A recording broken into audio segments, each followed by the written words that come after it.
Hey guys, it's me once again. I just recently finished up the rest of the Texas Chainsaw Massacre movies that I hadn't reviewed yet, so got all those covered. That is until the upcoming Leatherface comes out in October, which I get my trailer reaction to that one already, so I'll let you know what I think when it comes out. Um, Now, I still need to get to the rest of the Halloween movies that I haven't reviewed yet, and Nightmare on Elm Street, Child's Play, all the remaining ones that didn't get their own video. But I figured I was going to take a short break from that before I resume, and figured I'd review an excellent horror film, which I consider a masterpiece, and that would be The Exorcist from 1973. This movie is a classic. It's excellent. Very, very good movie. Very well done. Directed by William Friedkin, and based on the novel by William Peter Blatty, who I think also wrote the screenplay. This movie just, what can I say that hasn't already been said? It's one of those well-known horror classics. It's very terrifying, very effective, very well done, well written, well directed, well acted.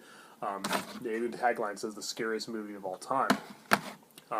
For sure. I talked to a lot of people asking what the scariest movie they've ever seen is. A lot of people say The Exorcist. A lot of people say, "Oh, The Exorcist scared me so much." It's very well done. Yeah, the plot concerns, little Reagan, who's just a little girl who's possessed by a demon, possibly even the devil, and two priests who have to come try to exorcise this demon, Father Marin and Father Karras. Also, Lieutenant Kinderman and Father Dyer are also, I guess, investigating the crazy events that are going on. And great acting again from Max von Sydow. I've always liked him. Lee J. Cobb plays Kinderman. And he's always good. Lieutenant Kinderman. Ellen Burstyn, even Linda Blair, she does a great job as the young Reagan who's possessed. She does a very good job. She's really convincing. And then, of course, Jason Miller is Father Karras, the younger priest.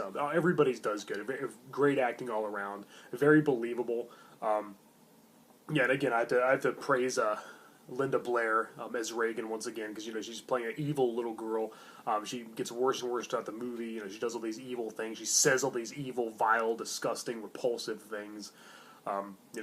She's got this really demonic face, these red eyes, and looks like cuts all over her face. She's possessed. She's become evil. There's also a pretty shocking ending as well, which I won't give away. Her mother, she hires these priests to come try to get rid of the demon that's been plaguing her daughter for so long. She's just bedridden, and I can't remember who does the voice of the demon, who talks for the possessed Reagan. I know it'll come to me as soon as this video is over. It's a very, very disturbing movie. Now, the thing is, it's never really scared me, personally. I just don't find demonic possession that scary. Like Evil Dead and Night of the Demons, stuff like that never scared me. I know this movie's a lot more serious, a lot more effective, and scary than those movies, but some of the people I talk to say it's so scary because it can really happen. Because it really exists, but I've never really seen evidence of that. And if people do get possessed by demons in real life, I don't think it happens quite like it does in this movie. I don't think it's anything like that. So if there was, I think somebody would have a video of it or something. But it's still very effective. As I said, I don't really find it scary, but I can definitely see why somebody would. I can definitely see what makes it so scary and so effective, and so brutal. Honestly, I hate to say this, don't kill me, but I always found it kind of funny, the way the possessed Reagan talks, some of the things she says, your mother sucked cocks in hell, and, she's just so overly, vulgar and profane, and, I'm not somebody who laughs at, bad language in movies, over-the-top profanity, in Rob Zombie's Halloween films or something like that, but it's just funny hearing a little girl say these things, I know it's really sad, too, it's scary, because, her poor daughter's soul is being taken over by this demon, but the things she says, I don't know, I couldn't help but laugh at some of it. I guess I'm being immature, I know, but it's really scary to me, somebody talking like that, and then the thing with the crucifix and everything. I think the spider walk, which is actually a deleted scene, I think it's restored in this DVD, the version you've ever seen. The spider staircase sequence, that was pretty creepy looking. That was a good effect too for back then. This came out in '73, so. It was a really good effect. Linda Reagan's just so good. Everybody's good. Jason Miller, Max von Sydow especially. Yeah, great acting. They make it all the more believable, all the more realistic. You do believe that it's really happening. All these events are really going on. It's a very dark, very joyless movie. It has a very sinister tone. Again, I do kind of laugh at some of the things Reagan says, although I guess I probably shouldn't. I don't know, just funny seeing a little girl talk like that in such a deep, demonic voice. But I can certainly see what makes this movie so terrifying. A lot of people or just scared out of their wits by this movie and had like a lot of sleepless nights. I do admit it did not have that effect on me, so maybe it didn't get the intended effect out of this guy, but that's okay. That doesn't demean the movie in any way. I'd still give it either a 9 out of 10 or maybe even just a solid 10 out of 10. For me, it's such a great movie. I love movies like Friday the 13th and Nightmare on Elm Street and and like even sillier, like throwaway, like 80s slasher films that are just kind of a cheap thrill. They're kind of the fast food of movies. But if I want to watch a movie that's really insightful and compelling and really kind of changes me, makes me a better person, kind of changes my life, really moves me, I'll watch something like The Exorcist, The Exorcist or Rosemary's Baby or something like that. Or The Omen, a very serious horror classic. Back when they actually tried to be scary. There's a Ouija board. There's pretty much everything you can think of that has to do with like demonic possession. Really, really crazy stuff. The possessed Reagan's a nasty little thing, the things she says, the things she does. Wow, even the priests like have a hard time. They kind of have to put their own sanity to the test. And I think that was the most interesting part of the movie. Kind of their battle, their struggle. Kind of, battling their own demons while trying to exorcise an actual demon. I thought that was done really well. That was translated really well to the screen. It was portrayed excellently. William Friedkin did a great job directing this movie, and William Peter Blatty, actually wrote a few more novels. Connected to this, I think Legion, which The Exorcist 3 was based off of. And a few others. There's other movies based on his works as well, so I'll try to get to those eventually, or at least mention them. The Exorcist, a masterpiece, was followed by a few sequels. Now, Exorcist 2, The Heretic, this one's not very good. This movie actually pretty much sucks. It's pretty terrible. Linda Blair returns. She's not as charismatic as she was in the first film, but she's still not bad.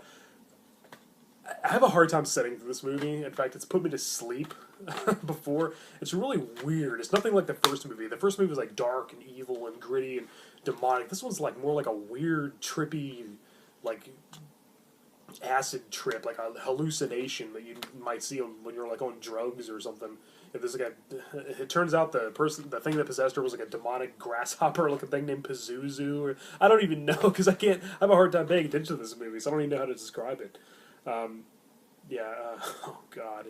This movie blows. Just skip it. The Exorcist 3 is excellent. I love this film. Jason Miller actually returns as Father Karras, but he's actually possessed by the spirit of a killer, the Gemini killer, who's played by Brad Dourif. And you actually see Brad Dourif and hear his voice. He comes out when he's possessing Father Karras. And I always love Brad Dourif. He's a favorite of mine. He's Chucky and stuff. There's even a nod to Child's Play in here. There's a reference to it, which is pretty cool. There's a reference to Chucky. Lieutenant Kinderman, who was played by Lee J. Cobb in the first movie, returns here. This time played by George C. Scott, who's always been one of my favorite actors. He's always excellent, always very believable. It's a totally different story from the first. It doesn't really have much to do with demonic possession, more like possession of the spirit of a serial killer. There's like a lot more to it. There's like some scenes in an asylum. There's a scene with an old lady crawling on the ceiling. A lot of creepy stuff going on. A lot of really dark, scary horror imagery. This movie's very entertaining, very, very well done. It's easily the best of the sequels. I highly recommend Exorcist 3. Then there's these two prequels, Exorcist the Beginning and Dominion, prequel to The Exorcist. The reason why there's two of them, I think the director and the writer didn't agree on something, or I don't even know. One's directed by Rennie Harlan. Didn't he direct Nightmare on Elm Street 4? Or am I thinking of somebody else? I don't know. I think I have that right, but don't quote me on that. And then this was directed by Paul Schrader. Now, they both star Stellan Skarsgård, father of Alexander Skarsgård, who plays Eric in True Blood, and Bill Skarsgård is playing Pennywise in the upcoming It movie. And he does a great job. He plays a young Father Merrin.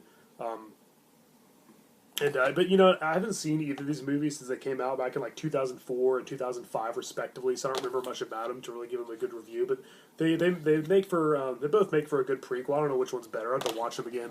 But anyway, yeah, I mostly check out the original movie and definitely Exorcist 3.